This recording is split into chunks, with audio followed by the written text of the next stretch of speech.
guys, kasabong Luzon Business na wala sa aking mga followers, sa aking mga viewers, sa aking subscribers dito sa aking channel YouTube Kalip Kasabong TV. Sa umaga na ito ngayon, magbigay naman kong kunting tips sa inyo kung kailangan ko naman sa pag-alagag manok, parang maiwasan natin ang ating alagang manok magkaroon ng gasgas sa paa na magiging tibak.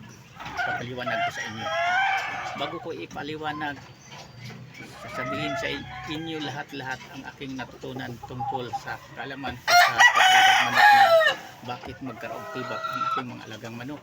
Ipakila ko na to sa inyo. Ito na siya yung pinakamatanda kong pinapalahing manok na 2 times winner, bandid ng bakbakan, Boston Fisher. Ito na siya. Naikontin ko na to dati. Bandirado to, mahaba ang lawi, mahaba ang buto, tumaporma ito. Yan, lugon na lugon lang ngayon. Ito siya, nandito pa rin, buhay pa. Hindi ko ito inaalis kahit magulang na. Dahil maganda ang performance, maganda ang record sa nagiging mga anak nito, lamang sa panalo kaysa talo. Ito ipakita ko sa inyo na naman ang talampakan. Yan, oh. Parang talampakan lang ng bata pang manok stock. Walang katibak-tibak. Kasi yan ang sinasabi ko sa inyo palagi sa unang mga content video ko, nga kailangan panatiliin nating malinis ang ating pinaglagyan. Kung nakakulong man yung ating alagang manok, linisin natin, brasin natin ang sahig, kung kawayan man yan, para nga laging malinis bago natin ibalik ang ating mga alagang manok sa kulungan. Pinaka-importante niyan kapag nakakulong ang manok nyo. Pero kung malawak man ang yung pinaglagyan, damo-damukan, walang problema yan. Pero kailangan pa rin na linisin nyo, ipunin yung mga dumi nila, yung ipot nila, tapos ilagay nyo sa isang tabi, patuyuin nyo yan. Malaking tulong din yan pang pataba sa mga halaman, kaya sa mga tanim-tanim nyo nga mga prutas o gulay. Malaking pakinabang din yan. Di na kayo pa kailangan bumibili ng fertilizer, abono pang pataba sa tanim nyo. Magagamit nyo ang dumi, ang ipot sa manok nyo, basta patuyuin lang muna. Huwag nyong ilagay yung basta, kailangan tuyong-tuyo. Yan ang fertilizer din, malaking tulong din. Kahit gumagastos tayo ng pagkain araw-araw sa ating mga manok, pero magiging fertilizer, abono din yan ang dumi sa ating manok. Kung marunong kayo yan, ipunin lang yan sa isang tabi. Tapos pag umaraw, ibilad nyo yan, kalaykayin nyo, parang ang ilalim maibabaw naman, maarawan, matutuyo, malaking bagay yan. At saka ang mga manok natin, iwas din na magkatibak tulad nito.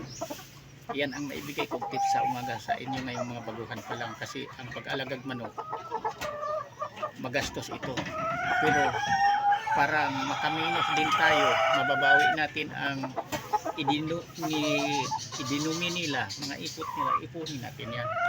Parang hindi na tayo bibili ng pang-abuno sa ating mga tanim-tanim sa laman o sa mga prutas man yan. Ilagay lang sa puno yun, pangpataba na rin yun, diba? Tapos ang manok natin manatili din na malinis, walang katibak-tibak. Nasa pag-alaga ng manok, pinaka-importante, hindi lang ay alaga natin sa pagkain, paligo, bigay vitamins, kailan inalagaan din natin ang paa. At pinaka-importante, lagi natin linisin ang ating pinaglagyan, kasi sa dumi na iapakan sa ating manok, ngayon kung nagasgasan ang balat dito sa lampakan, kung madumi ang naapakan, iyan ang magkaroon infeksyon, tapos magiging tibak na yan kahit hindi linyadang tibakin.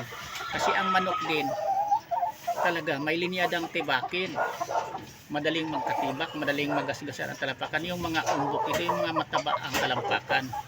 Hindi tulad nito, kahit magulang na manok, hindi siya malaki ang talampakan. Ito magulang na talaga ito. Kasi bago noon nagka-pandemic, may edad na ito, pinapalahi ko na.